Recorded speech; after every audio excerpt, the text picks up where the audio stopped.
Well mga idol, sa naging laban nga po ni Charles Suarez at ni Navarrete, tinanghal na panalo via technical decision etong si Navarrete dahil nga po sa round 8 ay na-headbutt daw ng ating kababayan si Navarrete, which is kung titignan ho ninyo, solid punch siyang tumama dito nga po kay Navarrete. Magkagayon man mga kaibigan natin sa mga nakuha update natin ay posibleng baguhin pa ang desisyon kapag inimbestigahang mabuti yung naging laban nga po. Kung titignan nyo, malino naman mga kaibigan, yung pagkapanalo ay dapat mapupunta po sa ating kababayan na si Charles Suarez, dahil nga daw po kung mapatunayan na yun ay hindi headbutt at talagang solid pa siya tumama dito nga po sa may kaliwang kilay itong si Navarrete, ay sigurado na babaguhin ang desisyon ng komite dito nga po sa pagkapanalo nitong si Navarrete. Alam nyo mga kaibigan, napaka-bias talaga ng mga judges ang pinag-uusapan natin dito, karangalan po ng bansang Pilipinas. So dapat lumalaban tayo ng maayos.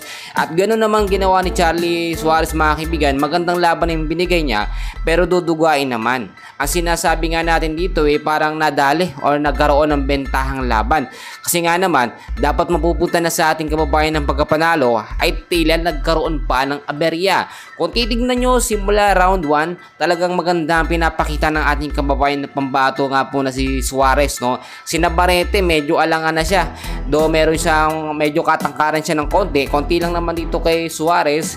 Pero pagdating ng round 2, dito nakakasabay na o nagsasabay na sila. Pero sa mga sumunod na round, nakita naman natin na ubos na ang lakas itong si Navarrete. Pero itong si Suarez, tuloy-tuloy pa rin.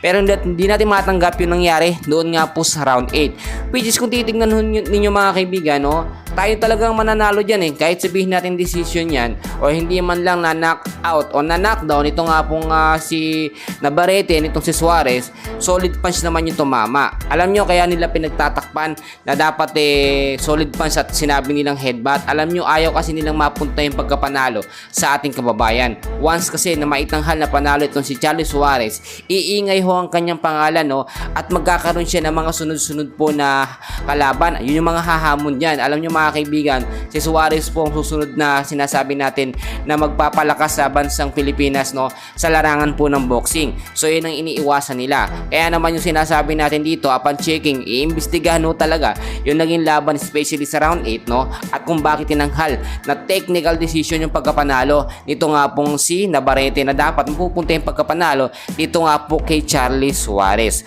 Yan muna ang update ko sa inyo. Please huwag niyo kakalimutan na mag-like and subscribe. Maraming salamat po.